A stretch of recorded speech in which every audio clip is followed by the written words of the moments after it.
What's going on, folks? Ted from Immersion here, and in a surprise Monday move, we have a brand new Unearthed Arcana for you today.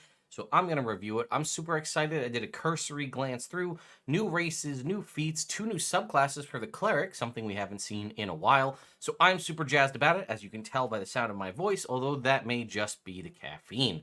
So before we dive in, though, I'm going to do the YouTube thing, right? Because that's what we do. Look at that metric right there, right? In the past 28 days, a little less than half of you who've been watching my videos are not subscribed to the channel. If a portion of that would just manage to do that, this number would blow past 100K. I'd be excited. I'd get a plaque to hang on the wall. And, you know, it helps boost self-esteem, helps make my reality of possibly making this a full-time career instead of balancing this with a day job even more possible. But that's enough of that from me. Also, like the video, leave a comment. All that stuff boosts the algorithm, but you hear that from every other YouTuber. So why don't we just head on over to the Wizards of the Coast website. Speaking of day job, you can hear I'm getting emails. So it's called Wonders of the Multiverse. It says we're going to get the Glitchling race, the Fate domain for the Cleric, the Gate Warden, Giant Foundling, Planar Philosopher, and Rune Carver background. So I guess I thought it was multiple domains. I guess it might be backgrounds. And then a bunch of new feats. So we'll go ahead and download the PDF. Let's take a look. Okay. So standard stuff. Nothing has really changed for the base related content around races, right? It's all going to pretty much be the same stuff that you're used to at this point. Whether you like it or not, it's here to stay. So ability score improvements are going to be +2, +1, or +1, +1, +1. Your choice. And then everything else is kind of up in the air. You deal with it as it comes. So the Glitchling, for example, created by force of planar law, Glitchlings are winged human-like creatures from a merger of magic and machines. So sort of Arcana punk stuff. All right, some Glitchlings carry what they learn back to the lawful planes, like Mechanist. Oh, I guess this is maybe sort of like a Modron, maybe? Others become enamored with travel, people's encounters, and they make life among the planes. Okay. They begin their existence with rudimentary personalities, and then they kind of get quirky, and we have a table of quirks here, like, I preface things I say with a short description such as observation, interjection, or query, or I investigate people's intentions behind their actions, trying to solve the equation that guides them. You are a construct. So that's pretty cool. Again, we don't have things that truly define, and this is, I don't know how I feel about this ultimately, but there is nothing that specifically says if you are a humanoid, you have X. If you are a dragon, you have Y. If you are a construct, you have Z.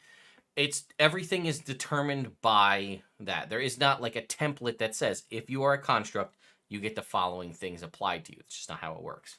Medium size, hair in my mouth. Walking speed is 30 feet. Armored plating makes sense. You are a construct. So while you aren't wearing armor, your AC is 14 plus your dex. That is a very high number compared to what we normally see, which is usually around 13. Even mage armor is 13 plus your dexterity modifiers. This is actually even better. Okay, so potentially very good for a casting class. Balance chaos. When you make an attack roll or saving throw and roll a 9 or lower on the d20, you can choose the roll, treat it as a 10. Okay, I mean, that difference from 1 and 10 could definitely be the difference between success and failure. I also like this. It fits into the balance piece. You can balance chaos in this way a number of times equal to your proficiency bonus per long rest. Standard stuff that we're kind of grown to see. Living construct. You are created to benefit from several spells that preserve life but normally don't affect constructs. Cure wounds, healing word, mass cure wounds, mass healing word, and spare the dying. Okay, I think this is we saw something similar to this to the auto gnomes originally that we saw demoed for Spelljammer. So, okay. So basically, that's the thing, because those spells, or at least some of those spells, like Cure Wounds, I think, for example, states that it doesn't work on constructs or undead. So they're saying that it does now. Ordered Mind, advantage on insight checks and on saving throws made to avoid or end the charmed condition. That's interesting, too, because we haven't really seen those mixture. We've seen where things can give you advantage on saving throws or advantage on certain checks, but this is a blend we haven't seen. So advantage on insight checks and advantage to avoid the saving throw and or avoid a charmed condition. Okay, I do think it's interesting that we're talking about some sort of weird mechanical creature that may have a hard time understanding people, but they're good at insight checks. Just kind of, I get that it's sort of a logic piece, but either way. And vestigial wings. You have vestigial wings that allow limited flight. When you move, you can engage your wings to gain a flying speed equal to your walking speed until the end of your current turn. If you are still aloft at the end of your turn with nothing else supporting you, you fall. You can use this trait a number of times equal to your proficiency bonus and regain them all when you finish a long rest. It seems odd that your vestigial wings can work proficiency bonus times per long rest. If they're vestigial, like, do they just lose power? It feels like if you can do this and it's only while you're moving and then you fall, I feel like you could probably open that up to be an always on ability, at least to me. Maybe I'm wrong. I don't know. You let me know what you think. Then we move on to the Fate domain. The Fate domain cleric here. Gods of Fate perceive the future and how the choices. This is kind of, I wanted something like this. I feel like this kind of fits Savras. Interesting choice. I was going to say Fate kind of makes me think of luck. Almost like a luck god, but either way. Okay, what do we get for our domain spells for Fate? Dissonant Whispers, Heroism, See Invisibility, Warding Bond, Beacon of Hope, Clairvoyance, Death Ward, Divination, Commune, and Geas, however you pronounce it. I guess this makes sense. I would have figured you might have seen, like, Augury. I mean, Dissonant Whispers, listen, I'm okay with Dissonant Whispers. It's a good attacking spell, something clerics don't normally get. But that seems, when you're giving them Divination and Commune, Augury seems like the lower level version of that, so it seems like that would kind of be a no-brainer, but either way. All right. Omens and Portents at level 1. Oh, there it is, that's why. You can cast the Augury spell without expending a spell slot, and when you cast the spell in this way, it has no verbal, somatic, or material components. Once you cast the spell in this way, you can't do so until you finish a long rest. In addition, until you finish a long rest, when you cast a divination spell that includes a chance to the DM gives you no answer or a random reading, such as Augury, Commune, or Divination, reduce that chance by 25%. Huh? Hang on. Until you finish a long rest, so you use this thing first, or maybe this is always on. In addition, until you finish a long rest, I guess no, maybe you do that first. You cast your Augury, and then that triggers the secondary ability. Until you finish a long rest, because if it is until you finish a long rest, then when you restart it, wouldn't it be also until you finish a long rest? So wouldn't it just be an always on thing? When you cast a divination spell that includes a chance the DM gives you no answer or a random reading, such as Commune, Augury, or Divination, reduce. That's a pure, as far as I can tell, maybe I'm misremembering, but I think that's a purely, like, subjective percentage. So it says a chance they give you no answer or a random reading. So I know with Commune, when you cast Commune, you get, like, basically one for free, and then you can continue to do that, and there's a 25% chance that they don't answer. So I guess in theory, if I'm understanding that correctly, you could potentially cast Commune twice for free with no chance of failure. You get your initial casting, and then the one chance that would be 25% chance of failure would now be 0% chance of failure, and the next one be 25, and so on. So that makes sense. But I didn't think Divination or Augury had a percentage chance of a random. Maybe I'm thinking too much about this. Either way, it's going to give you more access to Commune more regularly, so your DM needs to be prepared for that. All right, Ties That Bind also comes at first level. As an action, you can touch one object or creature and magically tie a strand of fate from yourself to it for 1 hour until you use this feature again. An unwilling creature must succeed on a wisdom saving throw against your spell save DC to resist this effect. While the target is bound to you and on the same plane of existence, you can sense the direction to the target's location and know the direction of it, if it's movement, if it's in motion. In addition, once per turn, when you cast a spell using a spell slot to deal damage or restore hit points to the target, roll a d6 and the target receives either extra damage or extra healing respectively, equal to the number rolled. This is proficiency bonus times per long rest. We've seen mechanics like this. I think Wildfire Druid has a mechanic like this where you get to just add extra things to it. So I'm okay with that. Proficiency bonus times per long rest, kind of a bummer, but this kind of fits in the cleric wheelhouse of what used to be wisdom modifier times per long rest, now just being proficiency bonus. So I'm okay with that. At second level, we get our channel Divinity, as all clerics do, which is called Strands of Fate. You can use your channel Divinity to see and manipulate the strands of fate and weave around other individuals. Sorry. As a bonus action, you can enter this state for up to 1 minute or until you lose concentration. For the duration, whenever another creature you can see makes an attack roll, or an ability check, you can use your reaction to give the roll advantage or... Whoa. That's interesting. So this is a 1 minute long. Now you are concentrating, which is definitely, I think, a balance factor for sure, because this with like Spirit Guardians up would be nuts. For the duration, whenever a creature you can see, so friend or enemy, you can use your reaction to either give them advantage on the attack roll or ability check, or disadvantage on the attack roll or ability check. That is something that will never not. This is a very powerful channel Divinity that will be useful all the time. When you get this at level 2, it will be useful. When you get into a fight at level 20, it will also be useful. And it's a bonus action to enter this state. And this gives you now, as a cleric, a constant use for your reaction, which is pretty awesome. All right, Insightful Striking at 6th level. As a bonus action, choose a creature within 30 feet. Your magic grants them a brief vision of the target's defenses. Until the end of your next turn, you gain one of the following effects of your choice. The next time you make an attack roll against that target, roll a d6 and add the number to the roll to the total rolled. Or the next time the target must make a saving throw against a spell you cast, roll a d6 and subtract it. Proficiency bonus times per long rest. So you're basically getting almost like a Cutting Words, but it's interesting because Cutting Words obviously has the benefit of being a reaction, but this is as a bonus action, choose a creature. So you could, in theory, have, not that they sync together per se, but you could have Strands of Fate up as a bonus action on one turn, and then on subsequent turns go Insightful Striking as a bonus action, do this. And what's nice about this is you could, I guess, I don't see a huge link between Strands of Fate and Insightful Striking. But again, you also have the Ties That Bind ability, which was an action, so you could activate that early on to boost up either damage or healing. But I like Insightful Striking because I could cast use Insightful Striking on an enemy, and then give them a negative 1d6 to their saving throw, right? Is that what it is? And then cast a spell as an action, and then it's weakened. So you could, again, in my Spirit Guardians example, say Insightful Striking, knock them with a negative d6, then cast Spirit Guardians as an action, of which they have a negative to the saving throw or something. Or again, Spirit Guardians is probably a poor example. It's just one of my favorite spells, but it's a persistent effect, so it hits them every turn. But if you have a really good like Save or Suck spell where they're knocked out, unconscious, damaged, weakened in some way the first go around, that would be a time to use it. Or again, you could team it up with an ally, right? An ally could ready an action to cast a spell until you use your Insightful Striking feature. Do that, knock them with a negative d6, then your ally hits them with Disintegrate, something like that. A lot of good combination work there.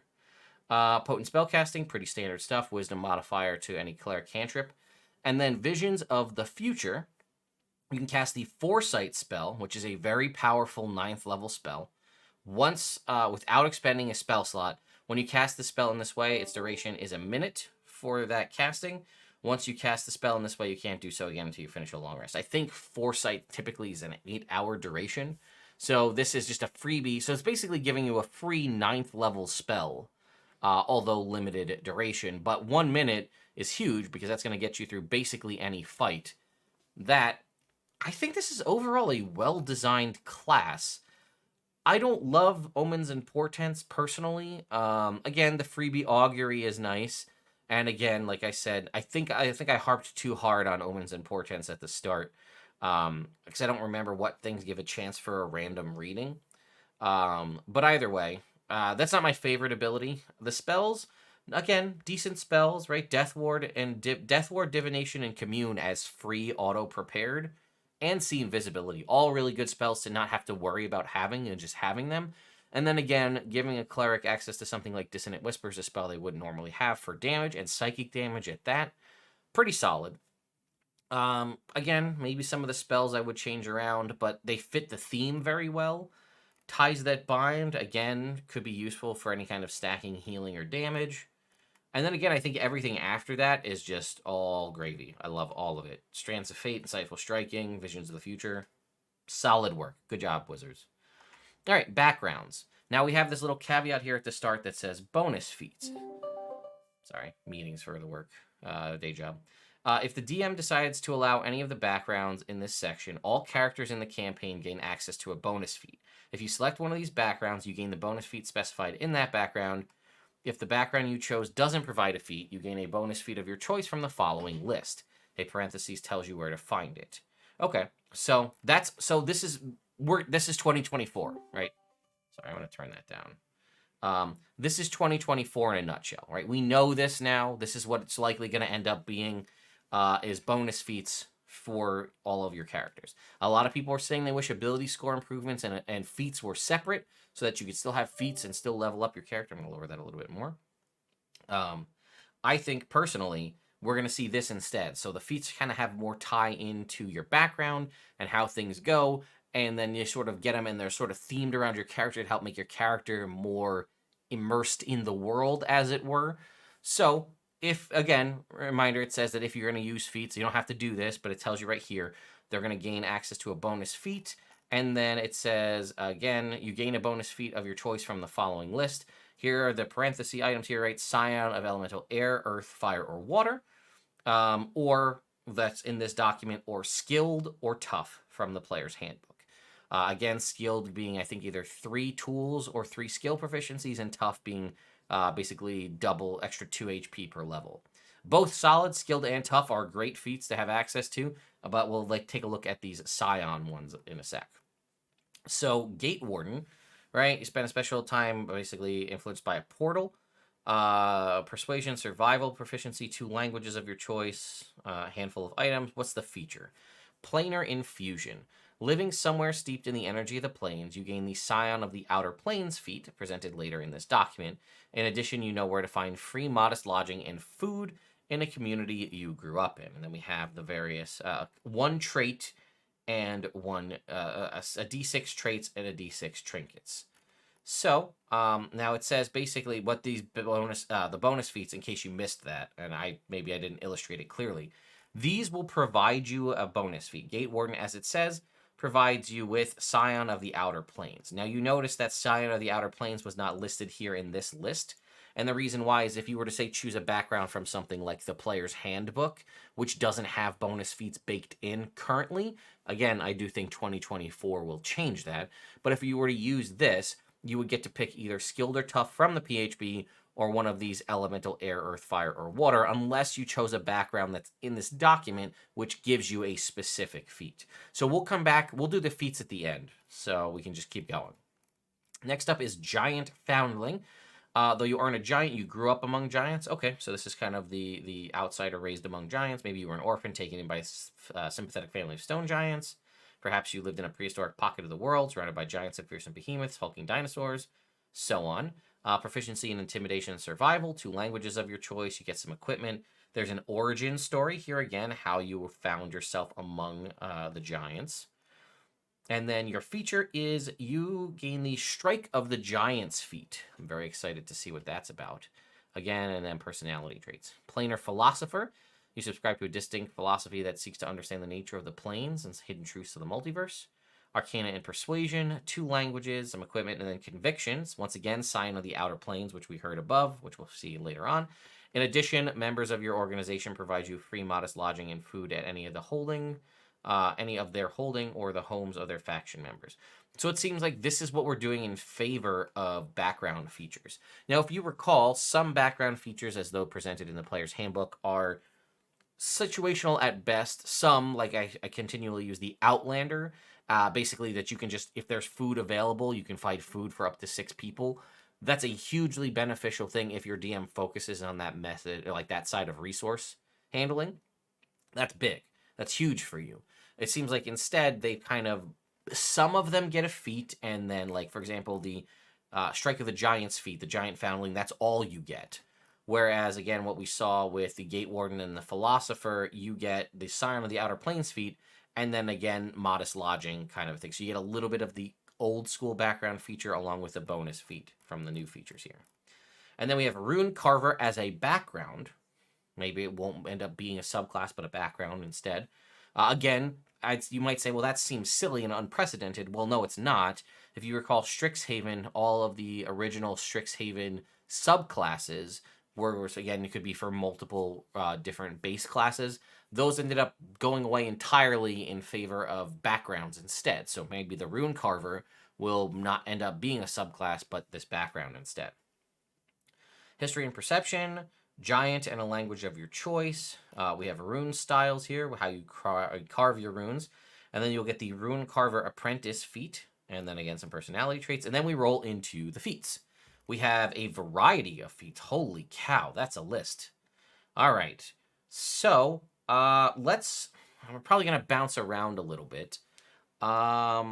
We'll look at probably the first level ones, because again, you have those, and then the fourth level ones will likely have the potentially prerequisites that you have one of the other feats. Or again, we can see Cartomancer here doesn't. It's just you have to be fourth level, and then again have some form of the class specifics.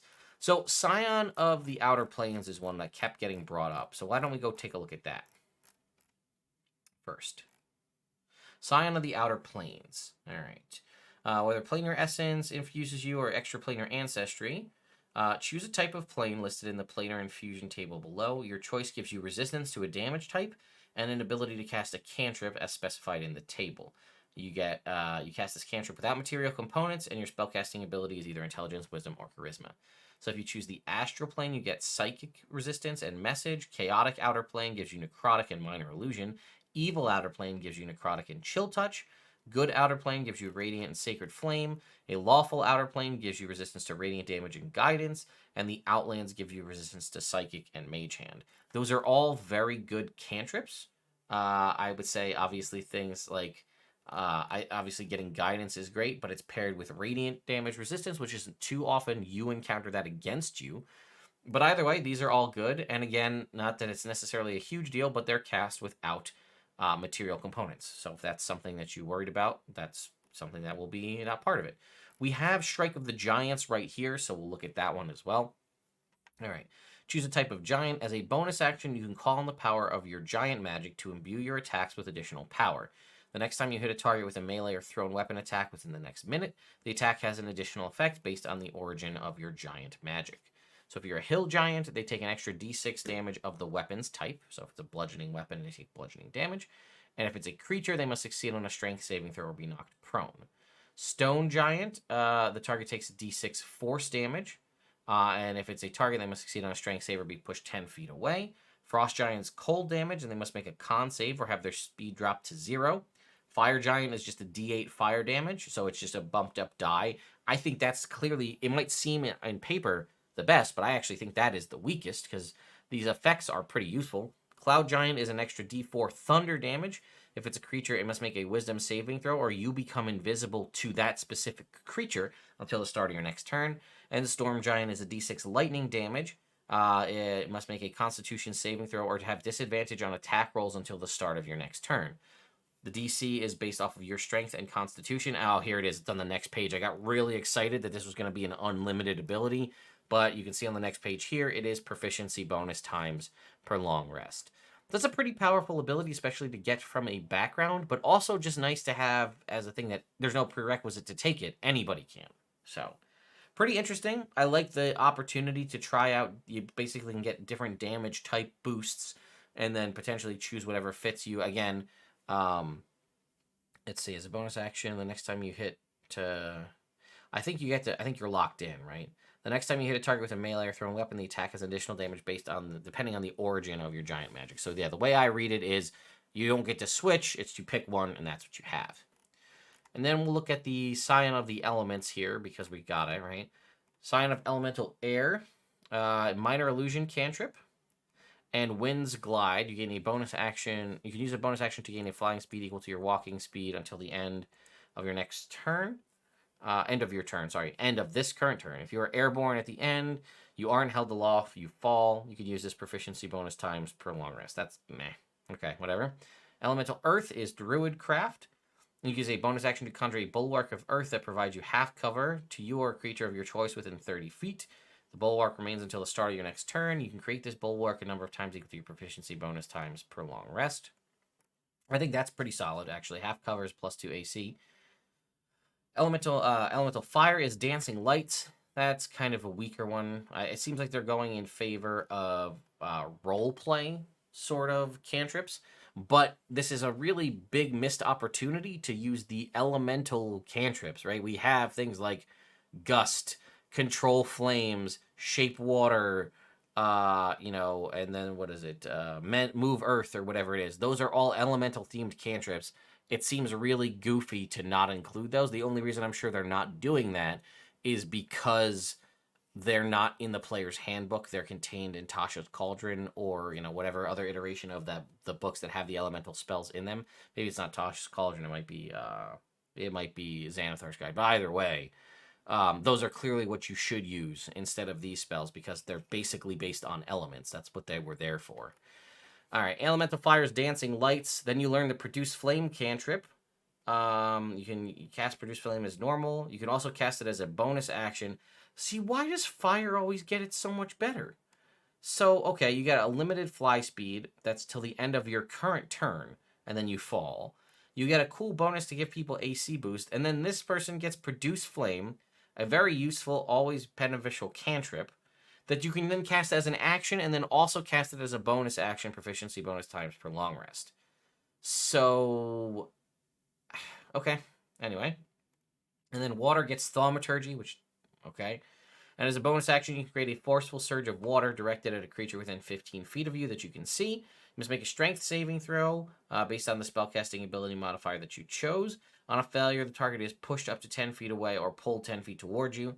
The water vanishes immediately after the creature succeeds or fails, and that's proficiency bonus times per long rest. So one was a limited flight, one was a boost to your AC, the other one is constant damage output, and the other one's a push or pull effect. I mean, fire to me clearly is the winner, other than the fact that it gets Dancing Lights, which again has benefits in the form of the way you can use Dancing Lights in combat, or for distractionary tactics. But basically having access to a constant source of elemental damage when the others don't seems kind of silly to me. All right, and the only other one that was at level 1, I think, was Rune Carver here, which is you learn the Comprehend Languages spell. You can cast it without expending a spell slot. You must do so before, and so you can cast what spell slot you have. You know 2 runes of your choice from the rune table below. Whenever you finish a long rest, you can mark 1 non-magical weapon, armor, piece of clothing, or other object you touch with a rune you know. You temporarily learn 1 first-level spell based on the rune you inscribed, as specified in the rune table below, and you know that spell until you finish a long rest when it fades. While you're wearing or carrying the rune-marked object, you can cast the spell associated with the chosen spell once without expending a spell slot or material components, and you can also cast a spell with any spell slots you have. Each time you gain a level, you can replace one of the runes you know with a different rune from one of the rune spells. So this is kind of, we saw this in one of them. It seems like it's been adjusted. I think it used to be like at the end of a long rest, you could change them. Now it is whenever you level, you can change them. But these are the spells you get access to. Ray of Sickness, Chromatic Orb, Disguise Self, Speak with Animals, Longstrider, Command, Entangle, and Sanctuary. A significantly truncated list as well. So you basically get, it seems like you get 2 of those, right? You get no 2 runes. So you get 2 of these. You can cast them once per long rest with no issue at all. And then again, you can cast them with any spell slots you have. So there's some pretty good ones in here, right? Speak with Animals is one that, it's always useful. You never think it's going to be as useful as it is. Disguise Self is huge. To basically have that once a day for free and then unlimited times after that is big. Entangle, again, another really basically these are all useful spells. I think the ones that come up the least useful in my mind is probably Ray of Sickness. But again, any of them have their usefulness. Sanctuary can be very good at shutting down enemies. All good spells. 2 of them automatically added to your spell list. Freebies. And then again, you can swap them on a level if you'd like. All right, I think that covers, I'll go back to the top. That covers all of the first level ones. So now we'll just go through in order. So Agent of Order here, this is if you are Scion of the Outer Planes and you chose Lawful Outer Plane. This is also showing much more restrictive, I feel like more restrictive in my mind, feat chains or feat trees. But I guess it's kind of what we've seen now. You get 1 base feat and then you could go a couple of different ways. But that's a choice you have to make and you're stuck to it. So if you choose a Lawful Outer Plane, you get to increase an ability score by 1 and then Stasis Strike. Once per turn, when you damage a creature you can see within 60 feet of you, damage of any kind, spell, attack, what have you, you can deal an extra d8 force damage to the target, and it must make a wisdom saving throw or be restrained by spectral bindings until the start of your next turn. These chains manifest as change, gears, whatever.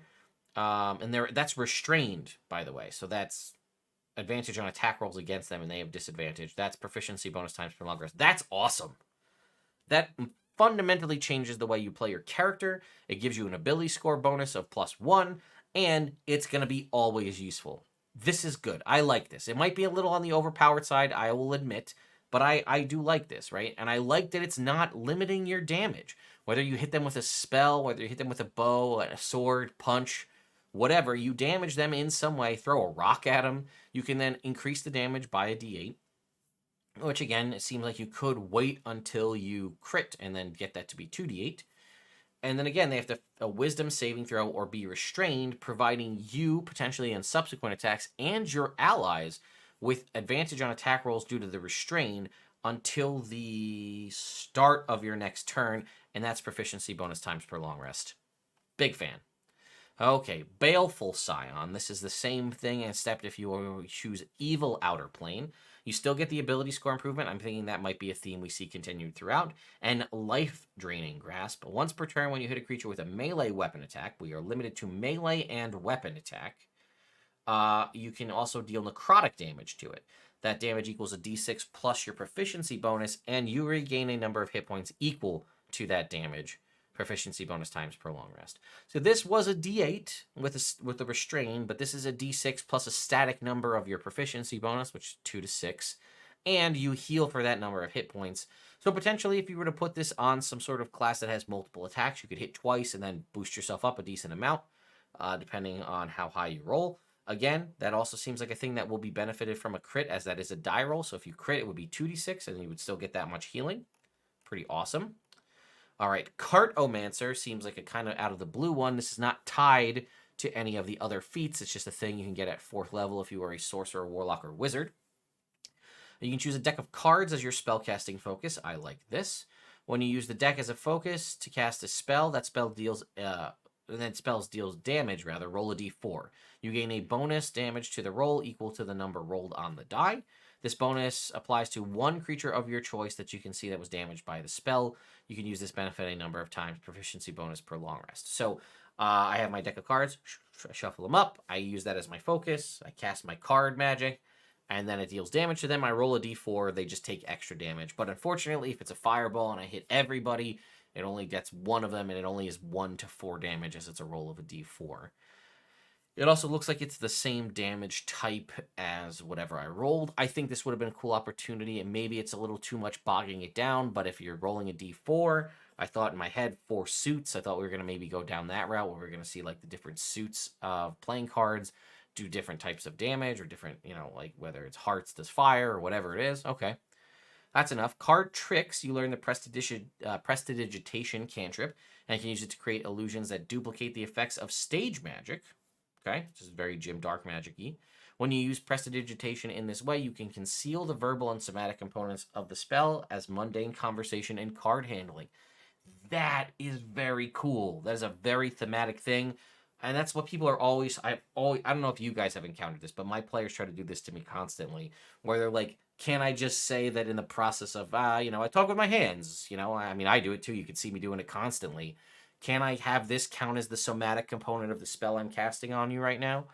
No, it's got to be a very specific series of movements or very specific phrase for the verbal components. But you can actually just disguise this as stage magic, which is pretty cool. And then Hidden Ace. When you finish a long rest, you can choose one spell you know and imbue it into a card. This is so Gambit. I love this. The chosen spell must have a casting time of 1 action, and its level must be less than or equal to your proficiency bonus. While the card is imbued with the spell, you can use your bonus action to flourish the card and cast the magic within. The card then immediately loses its magic. It doesn't actually have to be thrown at them. It doesn't have a Gambit explosion, but in my head it is, and you can't change that. But anyway, this is a pretty powerful ability too, right? So once a long rest, you don't actually have to cast the spell, which is cool. You choose a spell and imbue it into one of your cards. It says the level must be less than or equal to your proficiency bonus. So potentially at high levels, this could be a 6th level spell just chilling in this card. While the card is imbued with the spell, you can use your bonus action too, turning an action or even potentially longer casting time spell. No, sorry, I must have a casting time of an action, my mistake. So a 1 action casting spell now has been turned into a bonus action cast, and then it immediately loses it. But as far as I can tell, yeah, this is essentially giving you an extra spell slot of whatever that spell level is just for use of this spell. So that could be very big. It could be for a big damage move. It could be for a big heal. Again, it is limited, it says, to Sorcerer, Warlock, or Wizard, but there are ways to get healing spells on those classes, depending on subclasses or other feats. Very cool. So, Cohort of the Cohort of Chaos. This is for the outer planes if you choose a chaotic outer plane. Again, the ability score improvement as expected. And then Chaotic Flare. I know my players are going to love this. When you roll a 1 or a 20 on an attack roll or saving throw, the magic of chaos flows through you. This sounds like more like what we should see for Wild Magic Surge. Roll on the Chaotic Flare's table below to determine what happens. A flare lasts until the end of your next turn, and a new flare can occur until the first flare ends. So, Disruption Field, waves of energy ripple in a 10-foot sphere centered on you. Every creature other than you that starts their turn in this area or moves through that area the first time takes a d8 force damage. Battle Fury. Let's see. A creature of your choice you can see is filled with Reckless Fury. They have advantage on attack rolls and disadvantage on ability checks. Unbound. When you move, you can use some or all of your walking speed to teleport once, along with any equipment you're wearing or carrying up to the distance used to an unoccupied space you can see. So just a free teleport within your movement speed. And Wailing Winds. Howling winds swirl around you in a 60-foot radius. You and any creature in that radius have disadvantage on wisdom saving throws. You can also forcibly release a Chaotic Flare as a bonus action, rolling on the table as normal. That's awesome. See, this is, again, how I think we should be looking at Wild Magic Surge. It's when you roll a 1 on a 20 or an attack, 1 or 20 on an attack roll or saving throw, or you can force one as a bonus action, but it's limited to proficiency bonus times. You can use this bonus action a number of times equal to your proficiency. Oh. So rolling a 1 or a 20, these Chaotic Flares, those are always on. You can't take those away. But you can bonus action force one proficiency bonus times per long rest. I think that might be your fix for Wild Magic Surge, right? When you roll a 1 or a 20, roll a 1 or a 20 on an attack roll or saving throw, maybe make it spell attack roll, I don't know. Or you could, maybe one of the level features for Wild Magic Sorcerer is you can bonus action force one, but proficiency bonus times per long rest. I really, really like that. Now, we also have ones for the Strike of the Giants as well. So this is Ember of the Fire Giant. So this is if you chose the Fire Giant option, again, having to be level 4. Increase your Strength, Con, or Wisdom by 1. Resistance to fire damage. And when you take the attack action on your turn, you can replace a single attack with a magical burst of flame. Each creature of your choice within 15 feet of you must make, and it's of your choice, so you can avoid allies, must make a dexterity saving throw. On a fail, they take a d8 fire damage, plus your proficiency bonus, and are blinded until the start of their next turn.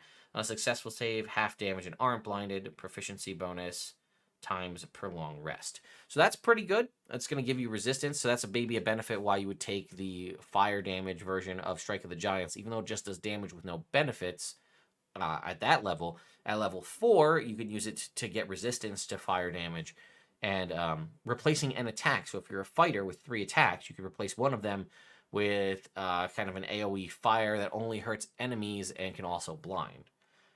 Frost Giant, Strength, Con, or Wisdom, resistance to cold damage.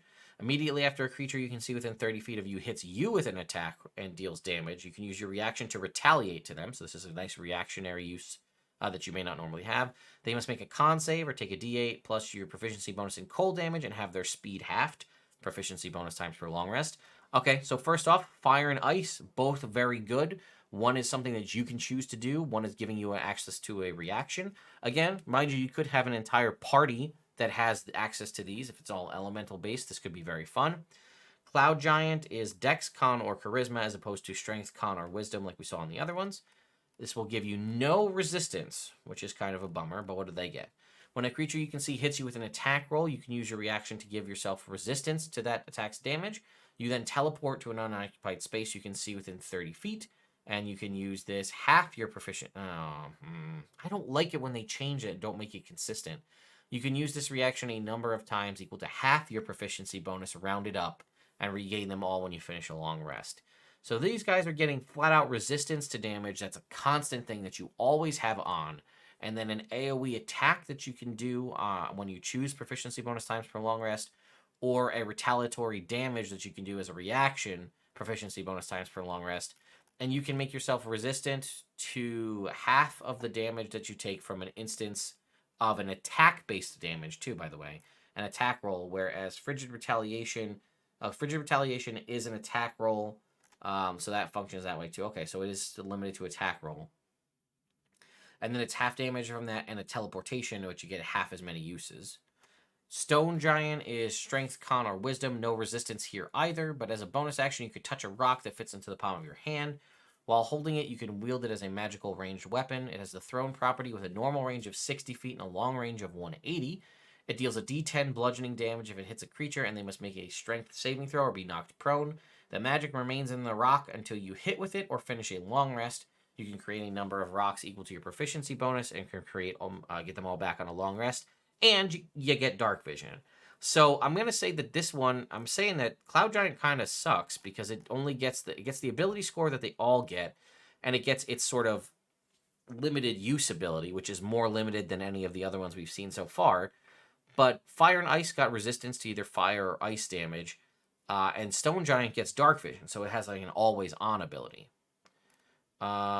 Should we jump? I guess we'll skip around from the giants here. We'll go to Outland's Envoy here. So this is anybody who has Scion of Outer Planes feat can get this. It doesn't have to be tied to a specific plane that you picked. Ability score increased to one of your choice. You learn Misty Step and Tongues. You can cast these spells without a spell slot once. You can cast Tongues. When you cast Tongues using this feat, you require no material components at all. And you can use them with any spell slots you have. So that's pretty cool. So that's something that you could obviously have one of these other ones that we talked about, like Agent of Order or Baleful Scion, and then also get Outland's Envoy. And this is what I'm talking about how I like these, because it lets you build out your character and be a little more unique. So you could get the one you get from your background. You can get one at level 4. And this is only, you don't have to be 4th level. You just have to be at least 4th level. So you could take Outland's Envoy at a later time as well to get access to 2 spells like Misty Step and Tongues. Same thing, okay, Planar Wanderer, also one that is not tied specifically to a type of plane that you choose, okay? When you finish, you're adapted to the planes, right? When you finish a long rest, you gain resistance to either acid, cold, or fire damage until you finish a long rest. You get to change that every time, and then again, anybody could have access to that. Portal Cracker. Your experience with portals allows you to operate them without the proper key. As an action, you can concentrate on a portal you're aware of that is within 5 feet of you and make a DC 20 survival check. On a failure, you take 3d8 force damage, and you can't use this feature on the portal again until you finish a long rest. On a success, you can force the portal open or closed for 1 hour. For that duration, a portal closed in this way doesn't respond to its portal key unless a creature employing the key succeeds on a DC 20 Arcana check. And then also Portal Sense. You know the direction to the last planar portal you used while you and the portal are on the same plane. Moreover, as an action, you can detect the location of any portals within 30 feet of you. Once you detect a portal in this way, you can't do so again until you finish a long rest. I think this is great as well. So not only could you do something like get access to the spells from Outland's Envoy, you could also get a changeable resistance from Planar Wanderer on top of whatever other thing you got from 1st level. And then possibly even again one of these other ones, Cohort of Chaos, Baleful Scion, etc. And then, let's see, moving on, we have Righteous Herder. This is if you chose a good outer plane. Again, the ability score increase and Soothe Pain. When your creature you can see within 30 feet of you takes damage, you can use your reaction to dull its suffering and reduce the damage it takes by a d10 plus your proficiency bonus. That is also proficiency bonus times per long rest. And I think, is that all of them? No, it can't be all of them. There's got to be at least a couple more. Yes, okay, we have Storm Giant Soul here. Intelligence, Wisdom, or Charisma increase, and then Maelstrom Aura. As a bonus action, you surround yourself with an aura of magical wind and lightning that extends 10 feet from you in every direction, but not through total cover. It lasts until the start of your next turn or until you're incapacitated. While the aura is active, attack rolls against you have disadvantage, and whenever a creature starts its turn within the aura, You can force the creature to make a strength save. On a failed save, their speed is halved until the start of your next turn. You can use this bonus act. So it's a bonus action to activate, which is nice. But all it does, attack rolls have disadvantage. Okay, that's not bad. Attack rolls against you have disadvantage. And they make a strength save or have their speed halved. And this also doesn't get kind of an always-on ability like a resistance or dark vision. So I think this is also one of my least favorites. Strike of the Giants. Oh, and then we have Vigor of the Hill Giant. This is the other one. Increase your Constitution by 1. It's only limited to Con. Bulwark, you are subjected to an effect. When you're subjected to an effect that would move you at least 5 feet or knock you prone, you can use your reaction to steady yourself. You are neither moved nor knocked prone. And then whenever you eat food as part of a short rest and spend one or more hit die to regain hit points, you regain an additional hit points equal to your Constitution modifier plus your proficiency bonus. So that one's interesting because it doesn't have a limited time use one that's proficiency bonus times per long rest. It's just a thing that you can have kind of always on. And then we have spells too, which is pretty cool. Inspired by the deck of many things, this section contains new spells that DMs may add to a campaign, making them available to player characters and monster spellcasters alike. The card spells table lists the new spells, ordering them by level. The table also notes the school of magic of the spell, whether it requires concentration, whether it bears the ritual tag, and which classes have access to it. So we have a Spray of Cards, a second level conjuration spell, not concentration, not ritual, for bards, sorcerers, warlock, wizards.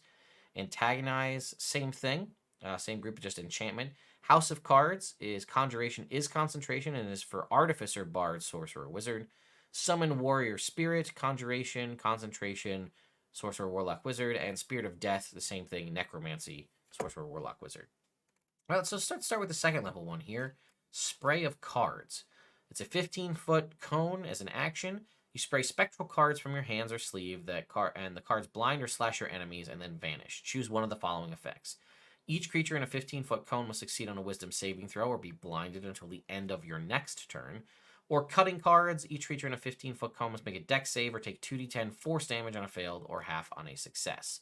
And at higher levels, if you cast a spell using slots of 4th level or higher, so this is second level, so 3rd does nothing, you increase the cutting cards damage by a d10 for every 2 slots above 2nd. Antagonize was the next one here. This is an action, 30-foot range. You whisper magical words that antagonize one creature of your choice. This is like a heckling spell, basically, I guess. The target must make a wisdom saving throw. On a failure, it takes 44 psychic damage and must immediately use its reaction, if available, to make a melee attack against another creature of your choice that you can see. If no other creature is within range, the target has disadvantage on the next attack roll it makes before the start of your next turn. So I like this one a lot. So it's an action. It causes some damage, some psychic damage, a wisdom saving throw, which I think is good because it does work for the bard. And then if no other and basically they have to use their reaction if they have it to make a melee attack against another creature of your choice. So you get the potential damage from that as well. And then again, or they'll have disadvantage on the next attack they make if they can't make it. And then with 4th level heart, so each spell level above that, the damage goes up by a d4. House of Cards takes a minute and lasts for 24 hours. You touch the ground and conjure forth a defensive structure made of enormous playing cards. This is awesome. It rises with you at the center, harmlessly lifting you and creatures in the area.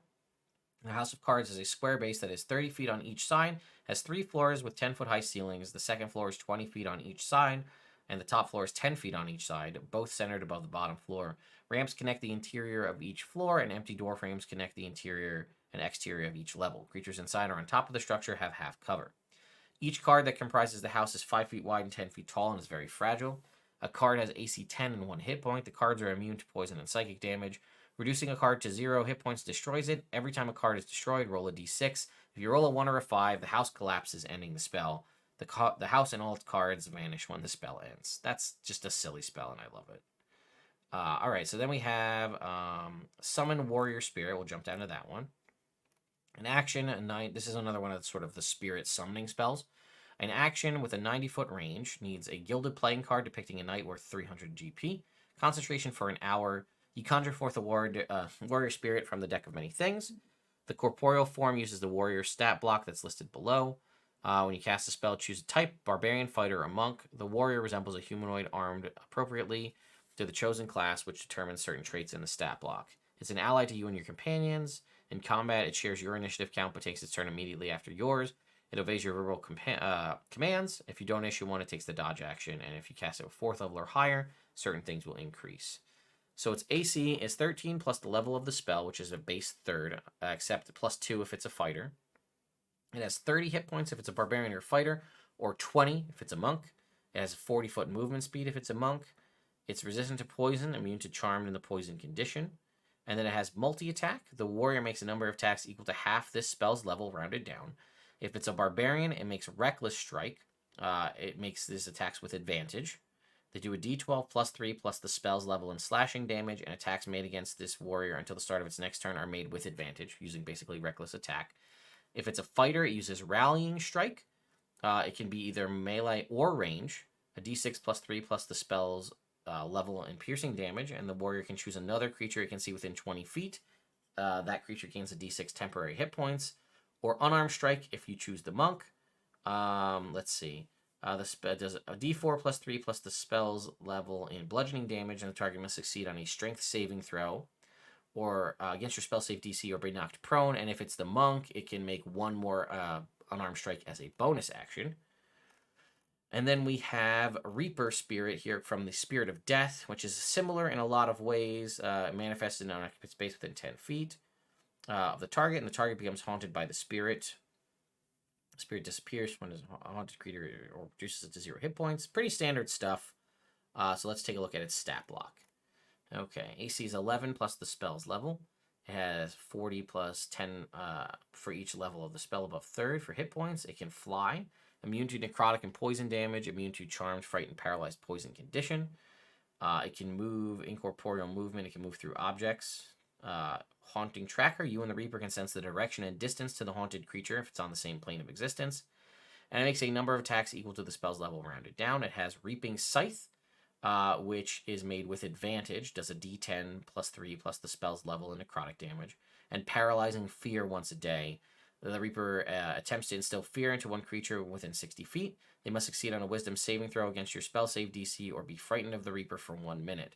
While frightened this way, the creature's speed is 0 and it can't benefit from any bonus to its speed. The frightened creature can repeat the saving throw at the end of each of its turn or immediately after it takes damage, ending the effect on a success.